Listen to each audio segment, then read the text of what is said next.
I don't know if I'm just making this up or if it's just my intuition, but I have this feeling that the guy I'm seeing at the moment, he's getting off and having his little ego stroked by the fact that his housemates have heard us. I don't know if it's legit or not, but there's just some things that I'm just questioning. Like, he never tells me if there's other people in the house, and he never tells me to keep it down or anything like that. And when I ask, are there people here? He'll say no at times, but then there are. And then when we go downstairs, they kind of make these weird eye contact with each other, and they're like, And it's a very boy club because it's a bunch of dudes living in a house together. And he seems insecure, like it seems like it's like an ego thing, but I'm not too sure. But it's weird, and I don't know. Imagine this being your mother, and you see a video like this 20 years from now. So I just watched a video of a girl where she said that she got very humbled because she went on a date with a guy, and she said on the text messages he was very flirty. In real life, when they met, he wasn't as forward, and that the date went really well. She said they were out for 2 hours, they went for a walk, they went for a coffee, and then she said she bluntly just asked him, why is he more flirty on text messages than he is in real life? He then humbles her and he says, I think you're a very pretty girl, however, you do look a little bit different than your pictures. That's my opinion now, but I have enjoyed our date, but I do think it's more of a friendly vibe. All the comments are roasting this guy, being like, oh, but he's a walking red flag, you dodged a bullet there, and all this, right? I don't see anything wrong in what he's done. He's been very polite about it. He's went on the date with you, and you've asked him a question and he's told you the truth, but because it's an answer that you don't want to hear, you then come to TikTok for loads of people to then roast this guy, when, fair enough, you haven't put a picture of him up, thank God, but he's done the right thing. Some guys, I've heard stories where they'll meet up with someone and they'll leave them in a bar or a restaurant. Some people I know have driven off from people when they've just been stood there waiting. That's the wrong way to deal with it. How this guy handled it, I think, was correct, in my opinion. And I know this because I once used to use a lot of filters on dating apps, and when I met up with a guy once, you could tell he was not interested at all.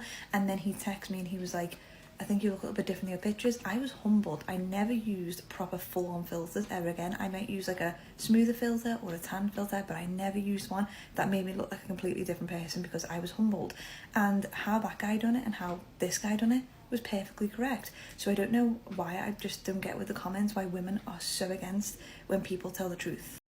I left a woman at a theater because she sent me a pic of herself when she was younger and in shape. When I picked her up, she was way overweight. She also demanded an expensive dinner and snacks at the movie. I told her I had to go to the bathroom and got in my car and left. In Germany, if you did not know, it's really common here for when two people go on a first date that they split the bill. So like the woman pays her portion and the man pays his portion. And the other thing about that is that on the date, you're only going to pay for what you consume. So let's say I got a margarita for $8 and he just got water, free water. When the total bill comes out, it's very common for the man or whoever to be like, hey, I didn't drink that margarita, so I don't want to split it like that. I want to pay for what I ate. So I went to the internet to try to figure out why is it like this, because this is not like how it is in America. It's very different. And apparently I can't read because I can't come to understand why. So you telling me you asked me out on a date. You told me I was beautiful. You invited me out to dinner. You're telling me how much you want to marry me and you want me to have your first children. And you tell me when the waiter comes out with the bill, after you said you was going to build a house with your own bare hands for me, and the waiter comes out with the bill and you look at me like this. So are you going to pay? What? It always amazes me how some women don't want to go 50-50ths for a meal, but are happy with 50-50ths in a divorce. Men always just want virgins that hadn't had sex with anyone and are really good girls. Like, you want younger women as well, so it's like that whole predator vibe. So what if I said women are stupid, can't make money, short, and weak because they want a guy that makes more money than them, taller than them, more confident, ambitious, etc.? That would be ludicrous, wouldn't it? We don't shame female preferences. Okay? When a woman says, I want a man that's tall, makes money, etc., you go, girl, you deserve it. That's your preferences. If I say, I want a girl that's not a hoe, that has some sexual temperance, isn't going to embarrass me when I walk in a room, beautiful, young, etc. That's considered, oh, that's toxic and masculine. We demonize male preferences, but we don't demonize female preferences. Myron is the man. Thanks for speaking the truth that most men can't. This woman is calling men's preferences predator vibes. She's the problem. I want everybody to be happy. I want everybody to find someone that makes them happy. I want everybody to live a beautiful life that they want for themselves. I don't wish ill on anybody, but I can't stand the delusion. Now we all got to sit here and we got to be like, oh yeah, this is great. You know, this is somebody who could get 95% of guys. And imagine going through life with that sense of delusion. Like we see it, and this is an extreme example, but when women walk around like that, imagine walking around thinking, I could get 95% of guys. How many guys are you telling no to because you think you're better than them? Are you? Or is it in your head? Just think about it. If you don't want to wind up alone, you have to have a realistic assessment of what you bring to the table, of your looks, of your capabilities, of what you're willing to do in a relationship, of your character. All of it. Stripped of their nice clothes, makeup, nails, hair, with just their character, they are not desirable. In fact, many are just mean, angry, and broken. So what about the women that didn't choose to raise a kid on their own? Of the 50+% divorce rate, women are filing 70-80% of all divorces. Women are choosing to wreck their own homes every day.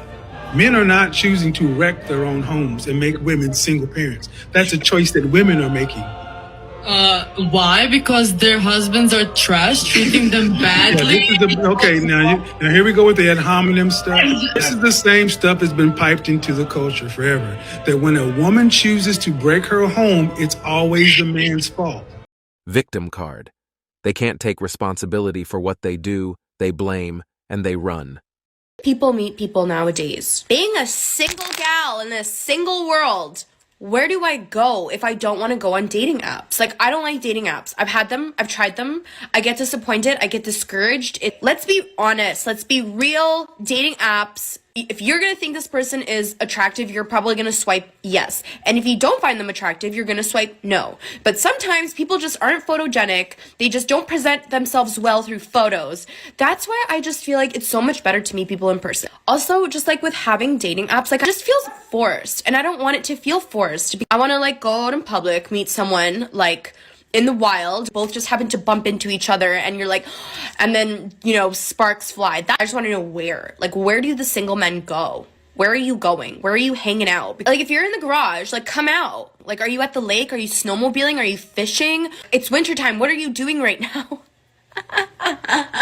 It's funny. How am I this amazing? Like, and single? Like, are you kidding me? And like, for the longest time, I just like wasn't worried about it. At this point, I'm like, I'm 31. What is happening? Like, is there just no one left? Put me on a dating show. The Bachelor, The Bachelorette, Love Island. I don't even care. Just put me somewhere so I can actually like interact with the male race. I'm not interacting with males. Anyways, Love comes to you when you least expect it. Shut up. I have been trying to not expect it for like 6 years. And also, I was speaking to my friend the other day and she was like, well, like, are you like trying to like go out of your way to meet people? I'm like, no, because people are fucking telling me that it comes when you least expect it. So here I am like trying to convince myself I don't want it and I'm just not expecting it so I can get it and it's not happening. But then even when I go out of my way to like go on dating apps, it just never works because these people that I'm meeting aren't my cup of tea, are not wanting what I want. They just want a casual thing. And like, as someone who's never been in any kind of romantic entanglement, my first relationship is not gonna be a fucking casual relationship. And yeah, so like, what one is it? Should I put myself out there or should I just pretend that I'm not like, oh, I don't want a boyfriend? These women don't actually want a husband.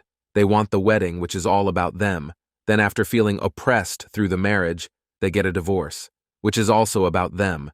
Then they try and repeat again years later. It is always about them, nothing else. A man will lose interest when he sees that he is trying way harder than you. It literally doesn't matter how pretty you are, how happy you are, how successful and confident you are. You will lose him simply because you are not giving him any effort. I instantly lost interest on the spot for a girl I'd been crushing on for a long time. Finally got a date with her after she asked me out. We kissed and everything. Couple of weeks later, she tells me she gave her number to another guy she thought was cute. I was done in an instant. Took her home, cut our second date short, and haven't spoken to her since. Thanks for watching Sigma Traits. As always, we're looking forward to your support. So please hit the like button, share this video with your friends, and subscribe to the channel to stay updated with everything.